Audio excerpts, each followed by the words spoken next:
Welcome back, friends. Thanks for being here. This is Steve with a Commodore 6460 clone update. That's a mouthful. So, what I've got for you today is two websites. One is the bill of materials. It's a community editable Google Docs spreadsheet. And on it, you can look up parts by their parts locator on the silk screen or by their parts value. And you can find resources to get them from places like Mouser or DigiKey. And if they aren't available on Mouser or DigiKey, there will be a comment over on the side of a place that you can get them. Some of this stuff might be empty, but it's community editable. And if you happen to have a good resource that you want to add, go for it. The second one is the Commodore 64 parts locator.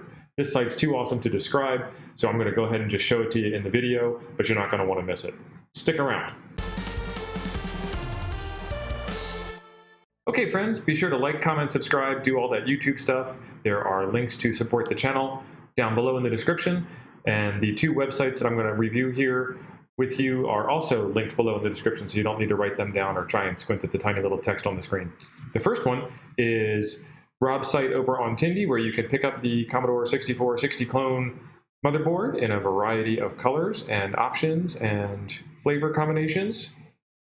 And if you scroll down, there's this hidden little gem. I guess it's not really hidden, it's right on the page, but there is a bill of materials, community editable spreadsheet that has been created to help locate replacement parts.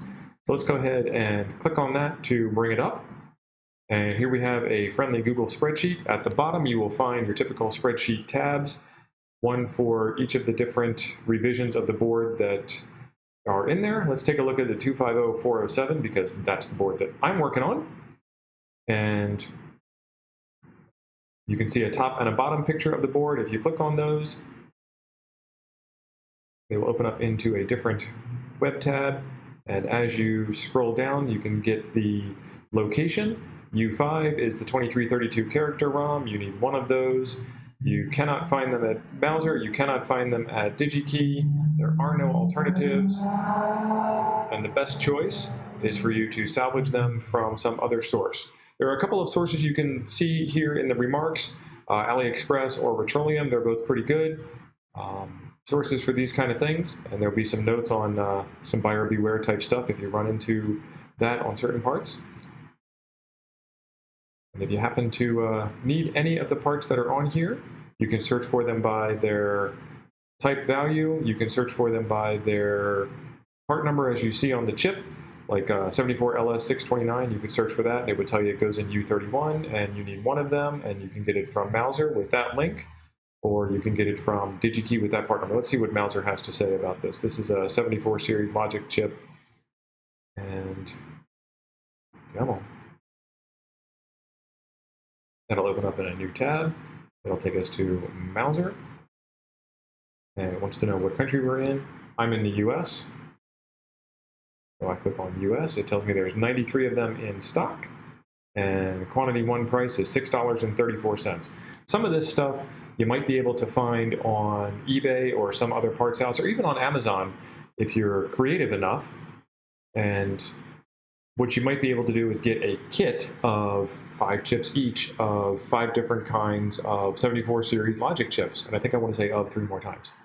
But what you'll wind up getting there is some spares, and you can probably wind up getting a discount on getting 5 sets of 5 instead of 1 set of 1. And if you're looking at some of these parts here, some of these quantities are only 1, some of them are 4. Some of the things like the sockets, you're going to need a bunch of RAM sockets as an example. And buying those all in one-offs, all from Mouser, is going to wind up being ridiculously expensive. So there's a couple of tips there for you on ways to find that. So the next thing I've got for you is the parts locator website. And again, the link for these will be down in the description below, but this is just too awesome. Again, this project that I'm working on is a 250407 board. And so I'm going to click on the 250407 board, and it's going to bring me up a picture of the 60 clone motherboard. And at the top, you can, again, pick a couple of different things, zoom in a couple of different interesting ways. Let's zoom back out to fit the window, and drop down the components list. So a couple of the components I had trouble finding, and it was actually really funny when I looked at this. I had the 2 resistor packs down here for RP1 and RP2.